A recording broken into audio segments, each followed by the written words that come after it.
Great. Well, welcome to the our dedication of the Behavioral Research Lab here in Woolsey Hall at Wichita State University. The physical lab is actually up on the third floor overlooking the atrium. And the reason we're so excited about it is we have several faculty here at Wichita State University that do quite a bit of research involving experimental economics and experimental work in marketing. We'll be able to have an actual location for doing work going forward. So a very special day that where we're starting this off. And what's really exciting is we have the one of the real father of experimental economics, Vernon Smith here. And not many cities in the United States can claim to have a native son as a Nobel Prize winning economist, but Wichita can brag. And really want to just extend appreciation to each and every person in this audience being with us today. It's truly highest honor for us and just appreciation for you being with us today. And we are just delighted to have the new facility to feature thought leaders and world-renowned speakers as the one we have today.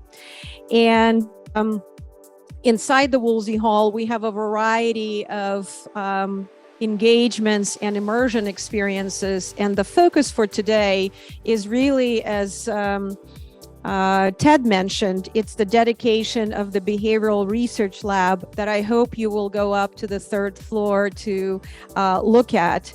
And this laboratory was built and established under the inspiration of today's speaker, Nobel Laureate Dr. Vernon Smith. He's referred to by many as the father of experimental economics, and his groundbreaking work has forever changed the landscape of economic research. Our goal with the Behavioral Economics Laboratory not only glean insights from human behavior, but also inspire others to learn, just as Vernon has done.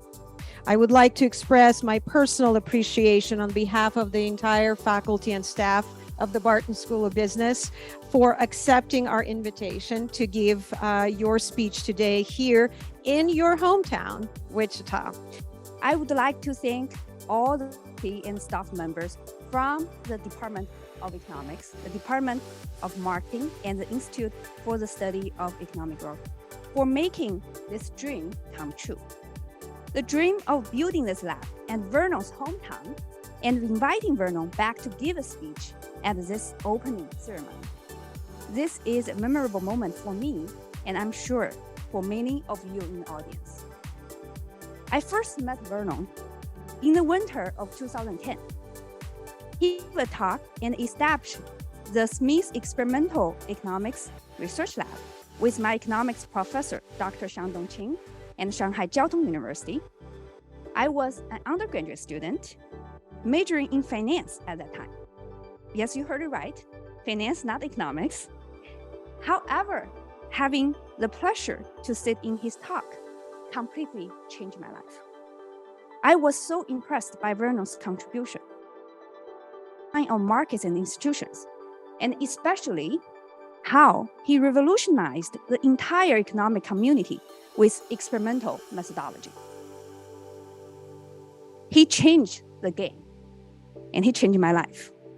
I fell in love with this field and decided to pursue my dream with a PhD degree in George Mason University, where he was awarded the Nobel Prize. I am so proud of this decision.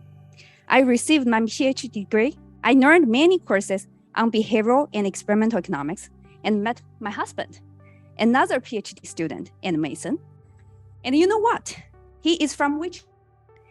He is an alumnus of the Department of Economics in Wichita State University.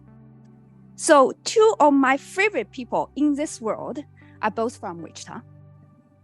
Vernon may not know he's one of my top two favorite yet. As fate would have it, now I'm teaching at Wichita State as an economics professor. Like a typical Wichita person, Vernon is very humble.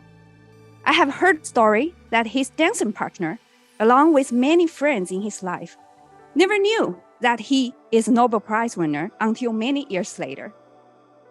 He is so focused on economics and he lives his life in a modest way that never has a dull moment. Well, thank you, CU, for that great introduction. It's a tremendous pleasure for me to be here. And I should add that at my age, it's a pleasure to be anywhere. But I'm still active and intend to continue that I stay in good health. So the experiment I did, the first one I did was in January 1956 at Purdue University, where I was a young assistant professor, and it really changed my life because the results contradicted everything that economists then believed, thought, and taught.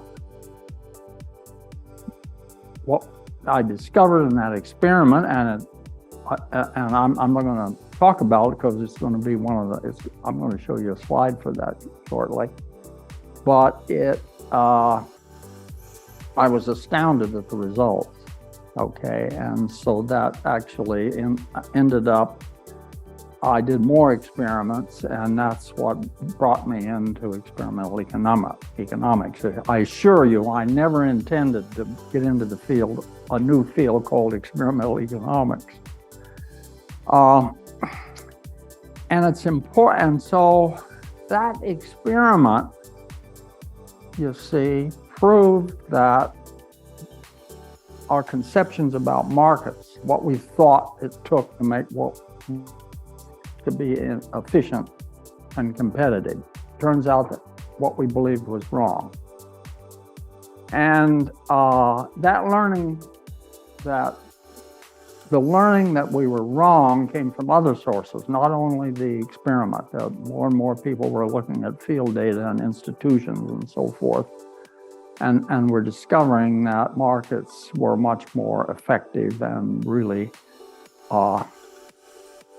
all kinds of people can do very well and make their contribution to the world through markets. So it very much changed my life, and I would predict that your new laboratory is going to change the lives of people.